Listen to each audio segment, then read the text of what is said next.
오늘은 9월 1일 화요일 새벽입니다. 이제 그동안 아침마다 말씀으로 기도하였던 요한복음을 끝내고 9월 달이 시작될 때 그 다음으로 무엇을 할까 기도하고 고민하던 중에 큐티를 다시 회복해야 되겠다 하는 늘 아쉬운 마음이 있었습니다. 그래서 새벽 기도 말씀을 큐티 본문과 같게 하여서 큐티 하시는 분들 두 개 본문으로 이렇게 고민하지 않도록 아침에 말씀을 단일화해서 큐티 하실 분 큐티 하시고 또 그 말씀으로 기도하시고 하면 좋겠다 해서 이제 한번 9월에는 생명의 삶 가지고 새벽 기도를 한번 해보겠습니다. 이를 계기로 우리 교회가 모두 각자 개인적으로 날마다 하나님을 만나는 또 말씀을 적용하며 말씀 가운데 살아가는 그런 영적인 훈련 잘 같이 나누며 하면서 말씀 위에 세워지는 교회 되기를 소망합니다. 그래서 오늘 생명의 삶 9월 1일자 말씀은 사사기 12장 1절에서 7절 말씀입니다. 이 사사기 12장 1절에서 7절 이 말씀은 사사 입다에 대한 말씀이죠. 사사는 구원자로 쓰임받는 사람입니다. 나라가 위기를 당하였을 때 그 백성을 구원하라 하고 하나님께서 통치자로 사용하는 사람이죠. 그런데 그런 용도로 그런 목적으로 부름받은 이 사사 입다가 내전을 통해서 분열을 통해서 구원이 아니라 오히려 구원받은 사람들을 패망하게 하는, 서로 죽이고 분열하고 하나님 나라를 무너뜨리는 그런 안타까운 내용의 말씀이죠. 내용을 정리하면 사사 입다가 이웃 나라인 암몬과 전쟁을 할 때 에브라임 족속이 우리는 왜 데려가지 않았느냐, 왜 청하지 않았느냐 이렇게 시비를 걸어왔습니다. 사실은 입다가 전쟁 시작할 때 도와달라고 하였으나 그 에브라임 족속이 선뜻 가서 돕지 않았죠. 그런데 입다가 이기고 났을 때 전쟁에서 승리한 후에 찾아와서 왜 부르지 않았느냐 하고 시비를 걸었습니다. 그래서 이 입다가 분열을 초래하고 시비를 거는 에브라임 사람들을 4만 명이나 죽이는 그런 안타까운 일이 있었죠. 이런 내용을 가지고 우리가 오늘 말씀으로 어떻게 하나님 말씀을 관찰하고 적용하고 기도할 수 있는지 한번 살펴보겠습니다. 첫 번째, 저는 욕심보다 긍휼한 마음을 주시옵소서, 이런 결론으로 기도를 할 수 있었습니다. 에브라임과 입다가 속한 길앗 사람들, 이 두 부분, 두 다른 족속이 분열하고 내분으로 일어난 일이므로 먼저는 에브라임 쪽에서 생각하면 이렇게 기도해야 하지 않을까, 적용해야 하지 않을까 합니다. 욕심이 아니라 긍휼한 마음을 갖게 하소서.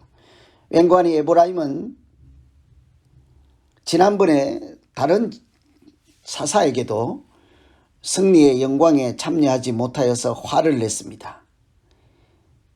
어떤 사람이 열심으로 노력하고 좋은 성과를 거두었을 때 왜 나와 같이 함께 하지 않았느냐, 나도 왜 그 팀에 함께 뛰지 않게 하였느냐, 나도 같이 너희와 더불어 축구를 하였으면 이 이기는 영광에, 이 단체 금메달을 따는 영광에 참여할 수 있었을 텐데 왜 나는 끼워주지 않느냐, 이런 불평하는 사람들이 있지 않습니까? 우리 주방봉사할 때 아주 맛있는 회덮밥이 나왔습니다.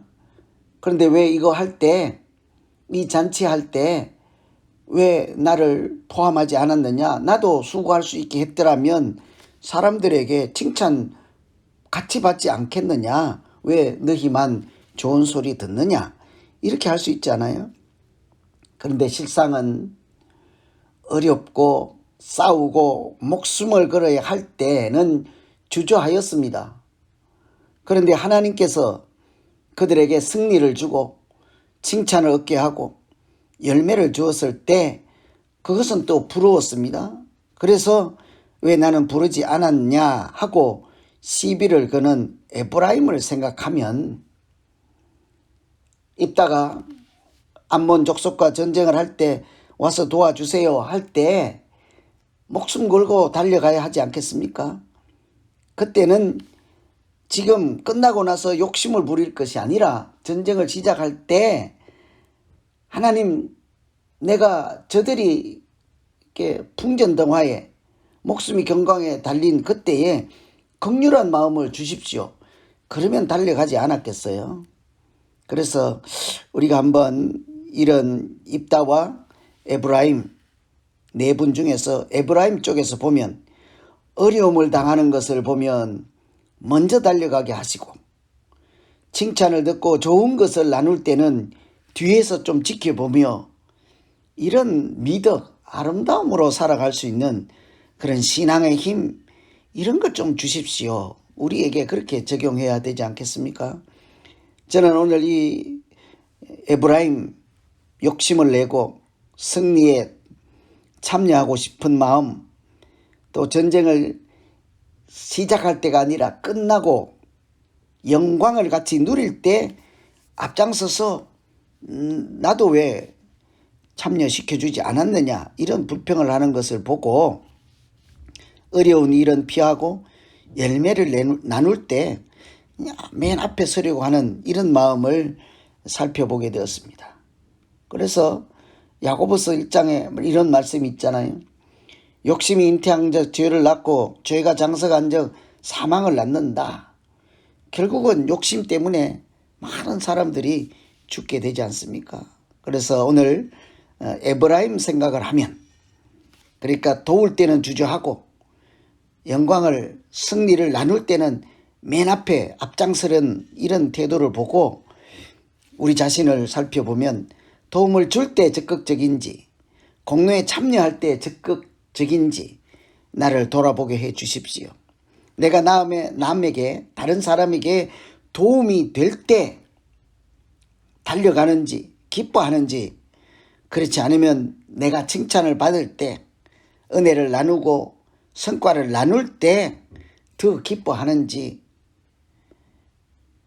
이런 우리 자신을 한번 살펴보면 좋겠습니다. 두 번째, 이 시비를 걸고 터무니없는 내전을 조장하고 분열을 일으키는 에브라임을 대하는 입다의 태도에서 같이 한번 생각해 보려고 합니다. 이 입다의 행동을 생각할 때 저절로 나오는 기도는 무절제보다 하나님 온유함을 주십시오. 무절제보다 온유함이 능력이고 사랑이고 화합이지 않겠습니까? 이 에브라임 사람들이 시비하고 분노하고 협박할 때 입다는 사사임에도 불구하고 구원자로 쓰임받는 사람이에요. 이스라엘 하나님의 백성들을 지키고 구원해야 될 통치자란 말이죠. 그런데 시비하고 협박하고 분노하는 이런 다른 사람들, 하나님 나라 백성들 중에 이렇게 좀 온전하지 못하고 삐뚤어진 이런 사람들을 가차없이 사람들을 일으켜서 무려 42,000명이나 죽여버렸습니다.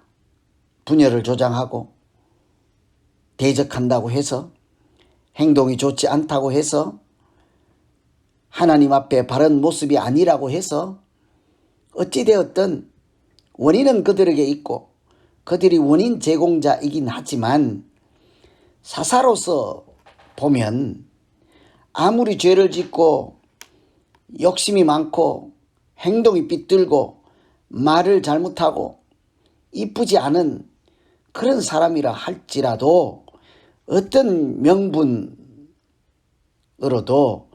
42,000명 그것도 하나님 나라 백성들을 죽일 수가 있겠는가? 이 질문을 하지 않을 수가 없습니다.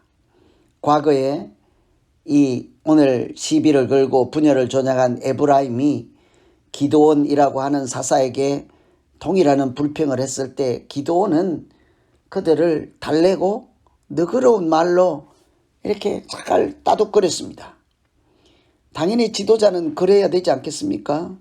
나에게 시비를 걸고 나를 욕하고 나를 덤비고 또 나에게 무례하게 하고 이런 사람들을 일일이 대적해서 동일하게 이에는 이 눈에는 눈 그렇게 대적한다면 그렇게 징벌한다면 그렇게 화를 불화살처럼 낸다면 지도자로서 합당하겠느냐고요. 정말 하나님께 쓰임받는 종이라 할 수 있겠냐고요. 기드온처럼은 하지 못한다 할지라도 이 품어주지 못하고 하나님 나라를 오히려 무너뜨리는 결과를 초래하는 입단은 시비를 걸어온 에브라임 사람들과 다를 바가 없다 할 수 있지 않겠습니까? 그래서 오늘 이 입다의 입장 생각하면 무절제하게 해서 하나님 나라를 무너뜨린 이런 일을 생각하면 무절제보다는 온유함을 내게 주십시오. 무절제한 사람보다는 내가 온유한 리더가 되게 해 주십시오. 이렇게 기도해야 하지 않을까요? 내가 복수할 수 있는 힘이 능력이 있을지라도 그 힘 능력 내가 똑똑하게 지혜롭게 말할 수 있는 그 말이 내게 있을지라도 함부로 사용하지 않고 자비를 베풀면 자비를 베푸는 온유한 사람 되게 해 주십시오. 이렇게 기도하는 아침이 되면 좋겠습니다. 내게 잘못한 사람에게도 지나치게 화를 내지 않게 하시고 오히려 자비와 간용을 베풀 수 있는 여유를 갖게 해 주십시오. 하나님께서 이기게 하셨사오니 이 전쟁을 입다가 나가서 싸울 때 하나님께서 이기게 해 주셨다고요. 에브라임이 도와주지 않아도 자기 능력으로 이긴 것이 아니잖아요. 하나님께서 이기게 하셨으니 그 은혜를 기억하고 내 능력을 함부로 사용하지 않고 하나님 앞에 어떤 경우에도 겸손하게 해 주십시오. 이렇게 기도하며 살아가는 날 되기를 소망합니다. 여러분, 오늘은 사사기 12장 1절에서 7절 말씀으로 한 번씩 그 본문의 말씀을 읽어보시고 말씀을 차근차근 읽어서 우선 내용이 무엇인지 한번 파악해 보시고 그 내용 중에 하나님께서 우리에게 하시고자 하는 말씀이 무엇인지 의미를 하나님께서 전달하고자 하는 핵심이 무엇인지를 한번 캐치해 보시고 그 핵심적인 내용을 가지고 나 자신에게 적용해서 하나님 말씀으로 살아가는 날 어찌하면 좋을 것인지 말씀 적용하며 복되게 살아가는 날 되기를 소망합니다. 오늘 큐티들 한번 해보시고 또 개인적으로 저에게 피드백을 좀 해주시고 새벽 기도를 통해서 우리 교회가 한 번 한 번 말씀과 더불어 살아가는 큐티하는 교회로 출발하면 좋겠습니다. 오늘 하루도 여러분 모두에게 하나님께서 하늘의 위로와 평강으로 은혜로 인도하시는 날 되기를 소망합니다. 기도하겠습니다. 하나님 아버지, 우리에게 말씀 주시고 그 말씀이 생명의 양식 되게 하시고 그 말씀이 내 생각과 마음을 지키고 인도하시는 하나님께서 들고 가시는 비추시는 빛이 되게 하시고 등불이 되게 하여 주시옵소서. 예수님 이름으로 기도하옵나이다. 아멘.